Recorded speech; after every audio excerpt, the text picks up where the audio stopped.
Shooting চলতেছে আশাদুর হাবেল আর রোহলের কি shooting হবে। এই শুটিংটা কিছুদিন পরে ভিডিও একটা রিলিজ হবো, আর ওই রিলিজের কাম চলতেছে নু। আর ওনারা কি মানে হয়তো বাংলা ফিল্ম রিলিজ করবে নাকি একটা চেষ্টা করতেছে, আর ওই কিছুদিন পরে এটা রিলিজ হবো। তো আমি আনে করি যে ভৈরবকুণ্ড যেটা নিহি ক্রিকেট, আর ক্রিকেটে গেলাম বর্তমান ভৈরবকুণ্ডত কোনো ধরনের পানি নাই আর কি। আমি বর্তমান ভৈরবকুণ্ড মানে থেকে ভুটান প্রবেশ করবো, আর ভুটান প্রবেশ করার প্রথমে যে জায়গাটা মানে করা হয় আপনার গাড়ির যে কোনো লাইসেন্স বা আরসি এনু মানে এন্ট্রি করা হয়। এন্ট্রি করার পরে এনু একটা এন্ট্রি নাম্বার দেবো, আর এই নাম্বারটা নিয়ে হয়তো ভুটান গেট প্রবেশ করা লাগবে। আর আমার ইতিমধ্যে যে ভুটান গেট প্রবেশ হয়ে গেল, আর আমি ভিতরে যাবো। তারপরে আরেকটা গেট পাবো, আর ওই গেটে ঢুকে যাবো।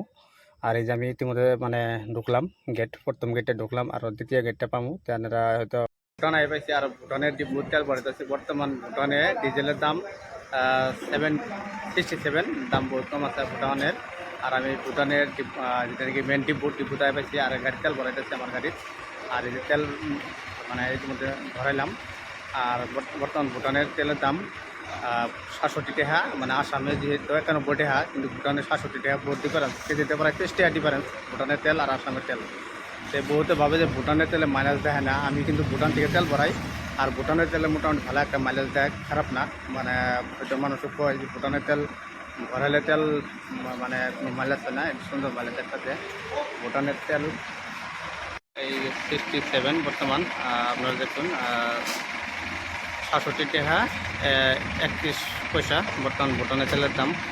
বহুত কম আছে বর্তমান, 30 টাকা কেজিতে কম ভুটান আইলে। আর বহুত গাড়ি সব আসামের গাড়ি আহে, আর এই ভুটানের ভাই তেল ভরাই দেয় আর কি, মানে মাঝে মাঝে। আর আমি তেল গাড়ি মধ্যে ভরতেছি, ভরাইছি আরও খাবো বর্তমানে, আরও ভরামো তেল। আর অলরেডি 3500 টাকা তেল উঠেছে। ভৈরবকুণ্ড মানে এরকম মানুষ হচ্ছে বহুত মানুষ, আর ভৈরবকুণ্ড মানুষ যেহেতু রবিবারে বহুত হয়। আর একটা দেখুন ভৈরবকুণ্ড সুন্দর একটা আমি দিতে হয় ওই মিলের সাইডে, মানে একটা পুরা বাজার দিতে হয় ভৈরবকুণ্ডার বাজারে। এনে আগুন লাগতে আছে, আগুন লাগে প্রায় ভ্রমণের মতন ব্রাশ হইতে আছে আর কি। আপনারা ধোঁয়াটা হয়তো দেখুন, আর ওই জায়গাটা এই যে ধোঁয়া দিতে দেখুন, এটা আগুন লাগছে আর কি হোটেল। আর আমি এনে করে এসএসবি ক্যাম্পের মানে একদম একটা হোটেল আছে, হোটেলে একটা ট্রান্সমিটার আছে, মানে দোকানে হোটেল লাগার পরে ওই জায়গাটা মানে কমপ্লিটলি মানে আগুন লাগার পরে মানে হোটেল দুটানোর হইলো, প্লাস একটা ট্রান্সমিটার ছিল, মানে প্রাণ হইলো। আমরা দেখছি আর ভৈরবকুণ্ড আছে দুনিয়ার মানুষ এই জায়গাটা একটা আটা নিতে। আর দেখছেন ভৈরবকুণ্ডর যেটা পরিবেশ সুন্দর ভালা। আর এটা হলো ভৈরবকুণ্ডর মেন নতুন ব্রিজ যেটা। আমরা আয়া পাইলাম ভৈরবকুণ্ড যেটা পিকনিক প্লেস, আর এটা হলো ভৈরবকুণ্ডর পিকনিক প্লেস। আর এনু পার্কিং হবার গেলে 100 টাকা লাগে, 100 টাকা দিয়ে আমরা পিকনিক পার্কিং আইলাম।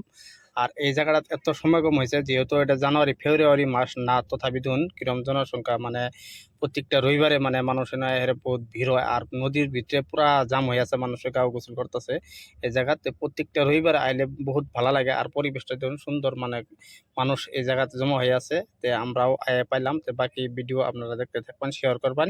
আর প্রত্যেকটা ভিডিও এভাবে করে আমি দিয়ে যাবো, আর ভিডিওটা লাইক কমেন্ট শেয়ার